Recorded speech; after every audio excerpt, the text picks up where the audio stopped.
नमस्कार, हमारा नाम है समरीन और आपने देखना शुरू कर दिया है लाइव सिटीज।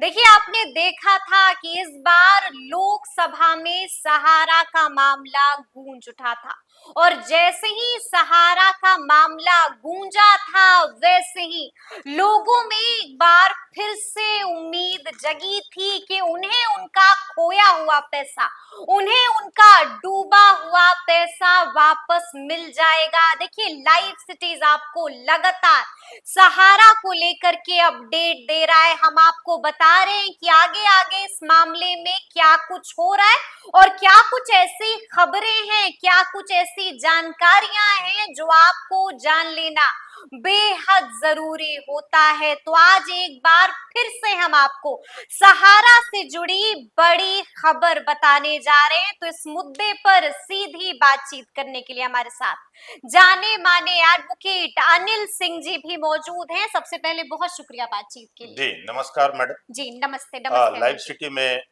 सभी जो हमारी जो मीडिया जो स्टाफ हैं और जो पूरी जो मीडिया टीम है और पूरी जो ये मीडिया हैं सभी को मैं धन्यवाद करूं और नमस्कार करूं। शायद लाइव सिटी मैं बता दूं कि वो टीम है जिसने सहारा इंडिया का मुद्दा, निवेशकों का मुद्दा सबसे पहले भारत में अगर उठाया था तो पटना से लाइव सिटी ने उठाया था। उस वक्त हमारे कई साथी थे जो आज शायद इस मीडिया टीम में हैं और कहीं कुछ दूसरे मीडिया के बैनर तले भी वो काम कर रहे हैं। जी जी।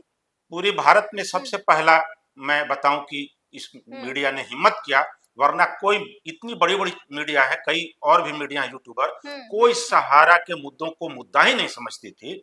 मगर जब ये मामला जब लाइव सिटी के चैनल से जब उठा, लोगों ने इसको देखा, समझा, लोगों की जो पीड़ा जो थी, जो उनकी जो हालात जो बुरे थे, जो वो चाहे सड़क पे वो फल सब्जी बेचने वाले हो, रेहड़ी पे, ठेला पे, सड़क पे, फुटपाथ पे काम करने वाले, घरों में दाई नौकर जो सहारा के जो कंपनियों में जो पैसे जो लगाया करते थे, 10 रुपया 20 रुपया डेली या तो 100-200 रुपया का मंथली आरडी जमा करते थे, ये सब बेसहारा हो चुके थे। सुब्रत राय ने अपने नाम के पीछे सहारा लगाया था।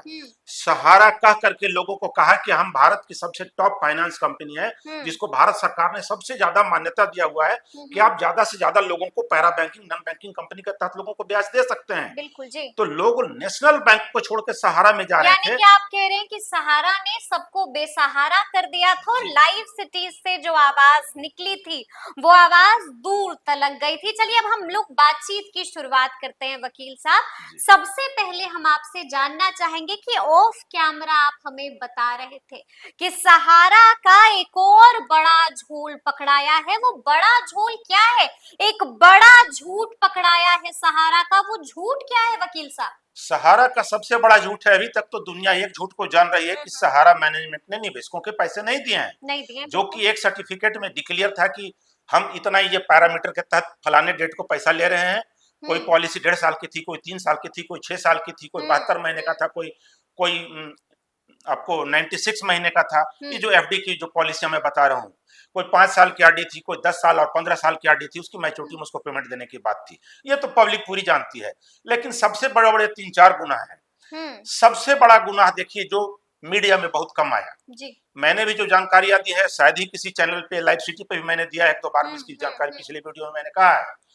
वो सबसे बड़ा मुद्दा ये था कि जो एजेंट जो थे वो लाइसेंसी, चूंकि कंपनी को भारत सरकार ने लाइसेंस दिया तो एजेंट भी लाइसेंसी थे। वो जो काम करते थे उन लोगों को 10% 20% टीडीएस काट करके देने की बात थी। सहारा मैनेजमेंट ने 2014-15 से कभी भी भारत सरकार के इनकम टैक्स विभाग में जमा ही नहीं किया वो इनकम टैक्स। तो एजेंटों को कैसे इनकम टैक्स विभाग देती वो कटा हुआ टीडीएस का? ठीक है। ये एक घोटाला। उससे भी बड़ा घोटाला जिस पर भारत सरकार ने ध्यान नहीं दिया, मैं समझता हूं कि शायद कैग वालों को या तो ऑडिटिंग जनरल ऑफ इंडिया को इस पर ध्यान देना चाहिए था। यह सबसे बड़ा झोलझाल है कि जब प्रति वर्ष फाइनेंशियल ईयर में जब ऑडिटिंग टीम वो सहारा मैनेजमेंट की और सरकार की जब सहारा के दफ्तरों में हेड ऑफिस में जब ऑडिटिंग करने आती थी, एक एक ब्रांच में, वो चाहे फ्रेंचाइजी ब्रांच नहीं हो, तो वो इनकम टैक्स विभाग क्या कर रहा था? वो घोटाला ये है कि एक तो एजेंटों का घोटाला, उनको टाइम पे टीडीएस का स्लिप नहीं मिला, वो जमा नहीं कर सके, वो अपनी टीडीएस रिटर्न नहीं पा सके कि भाई हमारा कितना कटेगा और कितना हमको मिलेगा। नियम यह है कि जब भारत में कोई भी पैरा बैंकिंग हो, नॉन बैंकिंग हो या नेशनलाइज्ड बैंकिंग सिस्टम हो, जब एक निश्चित आय जो 5,000 से ऊपर अगर 1 रुपया भी अगर ब्याज आपको ज्यादा मिलता है तो आपका टीडीएस काटा जाता है। ठीक है, ठीक है। जी जी जी। सहारा मैनेजमेंट भी यही काम करता था, इनकम टैक्स लागू करता था। जब ऑफिशियल इनवॉइस में जब जब किसी को पेमेंट देता था या तो जब कन्वर्जन होता था कोई पॉलिसी का, तो उस वक्त इंटर कम्युनिकेशन एक डॉक्यूमेंट होता है, उसमें इनवॉइस पे वो मूलधन, ब्याज, लेट फाइन और जो कटा हुआ टीडीएस है उसका जिक्र होता था। वो टीडीएस की कॉपी किसी को मिलती नहीं थी, वो सहारा का कॉपी हुआ करता था। लेकिन हम जैसे लोगों ने, खास करके हमने और कुछ लोगों ने इस कॉपी को चोरी चुपके किसी तरह से सुरक्षित अपने लिए रखा, क्योंकि सहारा का झोल झाल मैं जान रहा था। अच्छा जी। मैंने देखा कि हमारा पहले भी जो है सो कि इन्होंने पिछले साल जो है सो कि जो मैच्योरिटी का जो हम जो पेमेंट लिए या री इन्वेस्ट किए, चूंकि मैं एक निवेशक रहा हूं और उससे पहले भूतपूर्व एजेंट था सहारा इनमें, वकालत लाइन माने से पहले मैं जी जी जी।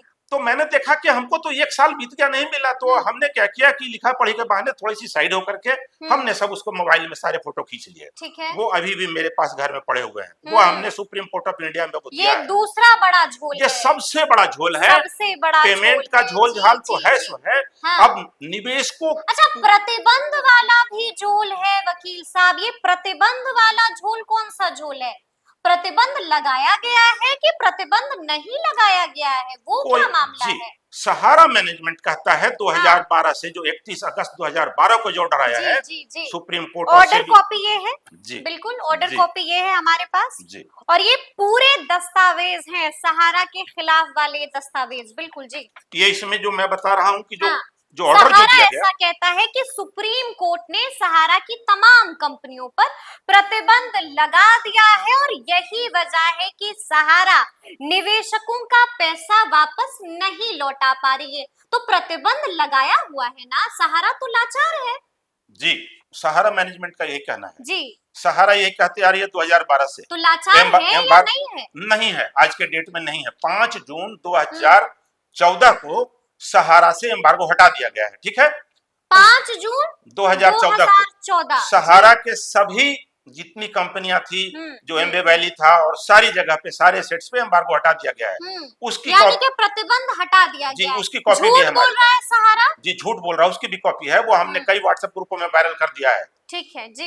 उसकी प्रिंट कॉपी भी मैं यहाँ दूंगा। जी, मैं ये बता रहा था कि सहारा से भी विवाद का, और जब आदेश जब आया 31/8/2012 को, उसके बाद जो सहारा इंडिया को जो पेमेंट देने की बात थी 24,000 करोड़ सेबी के चेस्ट में जमा करना था, वो सहारा मैनेजमेंट ने जमा नहीं किया। तो सेबी ने सुप्रीम कोर्ट में कोर्ट ऑफ कंटेम्प्ट चलाया।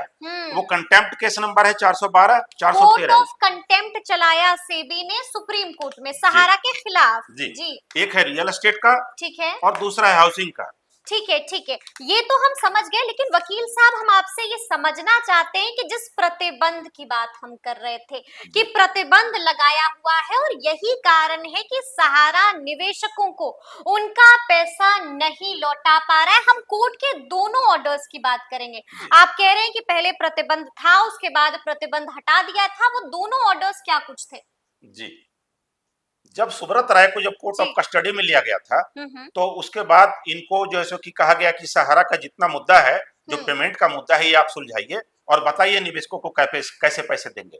तो 2 ऑर्डर का तो उन्होंने जैसे कि उल्लंघन किया। जब तीसरे ऑर्डर पे जो पहुंचे तो उनको कोर्ट कस्टडी ले लिया गया सुप्रीम कोर्ट में और उनको 18 से 22 महीना छोड़ा गया, रखा गया। उसके बाद उनकी जो स्वर्गीय माता जी जो है सुब्रत राय की, जब वो जब डेथ कर गई, तो डेथ के सारे जो फंक्शन जो होते हैं स्पिरिचुअल, वो करने के लिए सुब्रत राय को छोड़ा गया। लेकिन इस बीच में जब कोर्ट में जब थे तो सहारा के तमाम चल अचल संपत्ति पे रोक लगा दिया गया था, जिसको एम्बार्गो कहा जाता है। इन द सेंस सहारा कहती है एम्बार्गो लगा, जिसपे रोक लगा था। लेकिन ये कहा गया सहारा मैनेजमेंट को कि आप पैसा दीजिए, तो सहारा ने कहा चूंकि हम पे रोक है, हमारे तमाम जो खाते जो उनके फ्रीज कर दिए गए थे उसके भी ऑर्डर इसमें लिखे हुए हैं। बिल्कुल जी। तो उन्होंने कहा कि जब हमारे तमाम खाते जब डिफ्रीज हैं, जब फ्रीज है, आप उसको डिफ्रीज करिए, तब तो हम कुछ पैसा देंगे, या तो कुछ जो एसेट्स है धन बेच करके देंगे। तो सहारा मैनेजमेंट को रिलीफ देते हुए सुब्रत राय को भी छोड़ा गया उनकी मां के डेथ पे, और कहा गया कि आप धन जुटाइए 10,000 करोड़ रुपया। पहले तो ये जो पहली जो किस्त है, आप आपको जो मुचलके पे जो छोड़ा गया है उसके सारे एविडेंस आप दीजिए, और उसके बाद में आप कैसे यहाँ पैसा पूरा देंगे, ये जो केस का जो पेमेंट का जो मैटर है, आप वो भी जो है सो कि दें। तो एम्बार्गो उस वक्त हटा लिया गया था, और वो एम्बार्गो हटा था 5 जून 2014 को। 2014 को ही एम्बार्गो यानी कि प्रतिबंध हटा दिया गया था जी सहारा से। जी ये बड़ी खबर है, ये बड़ी बात है। अच्छा, हम आपसे ये भी जानना चाहते हैं कि देखिए, आपने भी मुझे बताया था जब पिछली बार हम लोग बातचीत कर रहे थे कि सुनवाई सितंबर में होने वाली है। जो केस आप लोगों ने फाइल किया है जी सहारा के खिलाफ, जी सुनवाई कब है? और आपसे हम ये भी जानना चाहेंगे कि आप लोगों ने अपने पक्ष में किन किन बातों का जिक्र किया है, क्या कुछ रखा है अपने पक्ष में वहां पर? जी मैं बता दूं कि जो हमारी जो संस्था है, मैं अनिल सिंह एडवोकेट विश्व भारती जन सेवा संस्थान पार्टी प्रवक्ता में बोल रहा हूं। जी। तो हमारी संस्था ने केस लगाया है सुप्रीम कोर्ट में पिछले महीने। केस नंबर है, सिविल अपील केस नंबर है, रिट पिटीशन नंबर 147/2024। इसकी जो 2 सुनवाई हो चुकी है, 3, 4 और 5 सितंबर, ये जो आने वाला जो मंथ है, आने वाला जो इसमें मंथ सुनवाई है, होनी है। यानी इस कि अभी होनी है कुछ जी दिनों में। जी जी इसमें सिर्फ यही हमारा सिर्फ पेमेंट का मैटर ही नहीं सिर्फ इसमें है, इसमें वो मुद्दा भी है जो इन्होंने सहारा मैनेजमेंट ने एजेंटों को टीडीएस नहीं दिया। एक मैटर है। दूसरा मैटर है कि इन्वेस्टमेंट के टाइम हमने जो डॉक्यूमेंट है वो तो दिए, हमारे जो उसने जो रसीद और मेंबरशिप आईडी थे, हमने कोर्ट को वो भी दिया कि हम बिल्कुल बोनाफाइड है, हमारे पेमेंट मिलने चाहिए। कि इस केस के साथ में वो मैटर भी आएगा कि किस तरह से इन्होंने जैसे कि हमारी पॉलिसी को पेमेंट नहीं दिया और उसको री इन्वेस्ट कराया गया।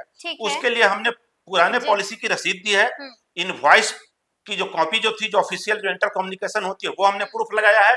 और चूक पासबुक का भी हमने डिटेल लगाया है कि उस वक्त जो हमारे पासबुक को भी देखा जाए कि जिस वक्त हम इसको री इन्वेस्ट किए गए थे, तो हमको ना तो उस वक्त ना उसके बाद कभी भी किसी तरह का डीडी या एनएफटी से या आरटीजीएस से किसी तरह से हमको कोई पैसा हमारे खाते में नहीं आए थे, वो हमने डाले हैं।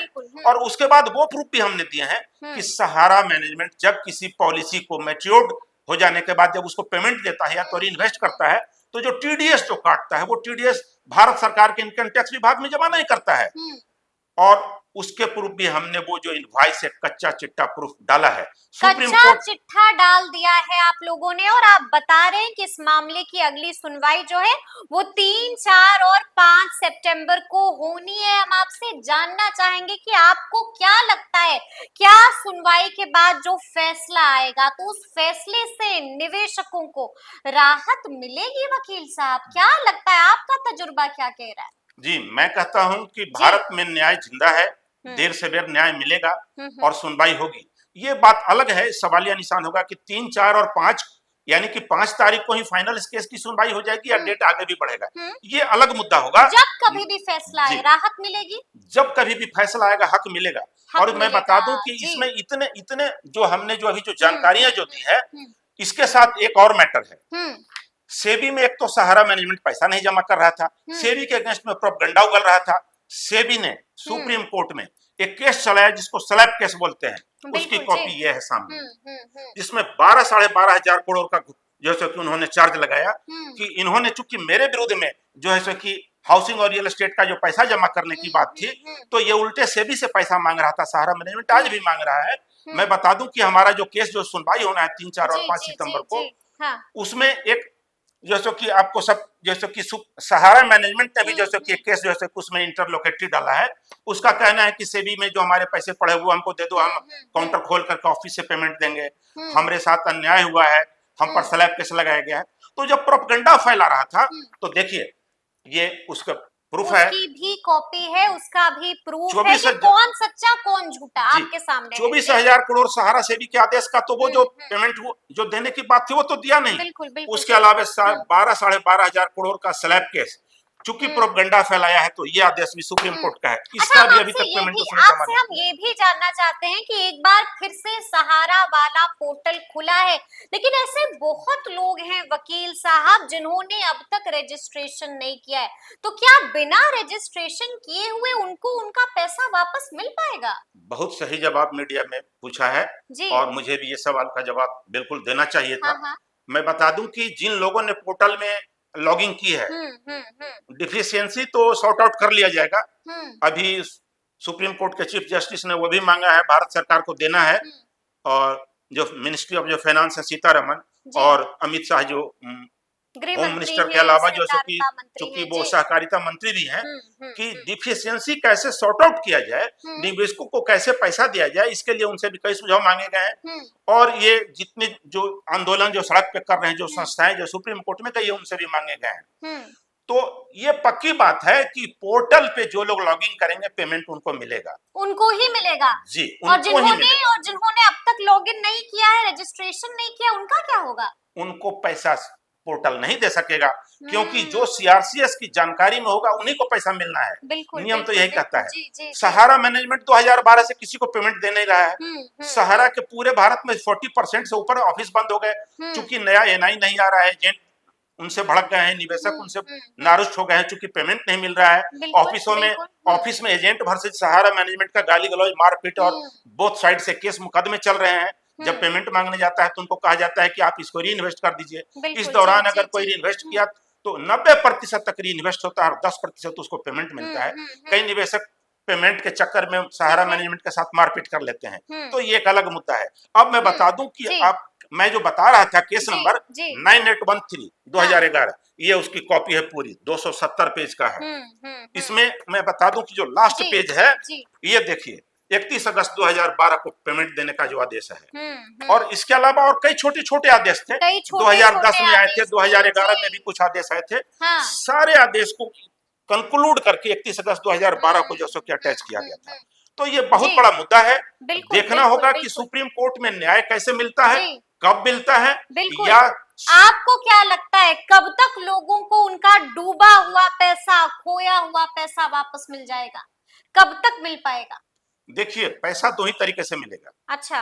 जो लोग सुप्रीम कोर्ट, हाई कोर्ट या तो डिस्ट्रिक्ट कंज्यूमर फोरम कोर्ट या तो सिविल कोर्ट में कहीं भी डिस्ट्रिक्ट कोर्ट में कहीं जाकर के केस फाइल किए हैं, उनके पेमेंट का ऑर्डर आएगा तब मिलेगा। उनके पेमेंट का ऑर्डर आएगा तब मिलेगा डूबा हुआ पैसा। जी, एक तरीके से ये है। ठीक है। दूसरा, जो हाई कोर्ट सुप्रीम कोर्ट में जिन्होंने केस दायर किया है, उनके जब पेमेंट का ऑर्डर आएंगे उनको मिलेगा। लेकिन जो लोग ना तो सीआरसीएस के पोर्टल पे गए, जो लोग ना तो कहीं कोर्ट कचहरी में गए, ये अगर चाह रहे हैं कि हमको पैसा मिलेगा तो वो पैसा भूल जाए, वो पैसा भूल जाए, उनको पैसा नहीं मिलेगा, नहीं मिलेगा। इसलिए नहीं मिलेगा कि ना तो वो पोर्टल में गए, ना तो कोर्ट की शरण में गए। कोर्ट के शरण उनको मिलना कहां से चाहिए? ऐसे लोगों को जो न कोर्ट गए ना जैसे कि पोर्टल गए, उनको सहारा के ऑफिस से मिलना चाहिए। और रिकॉर्ड बतला रहा है कि 2012 से सहारा मैनेजमेंट ने किसी को ऑफिस खोल कर पेमेंट नहीं दिया है। अगर देता है तो मैं बता दूं, आपको ऑन द कैमरा बता दूं कि सहारा मैनेजमेंट के जो मैनेजर हैं, वो कुछ अपने ऑफिस का स्टाफ और कुछ जो अभी भी जो चाटुकार एजेंट है, जो सहारा इंडिया के लिए काम कर रहे हैं, निवेशकों का पेमेंट जाए चूल्हे में,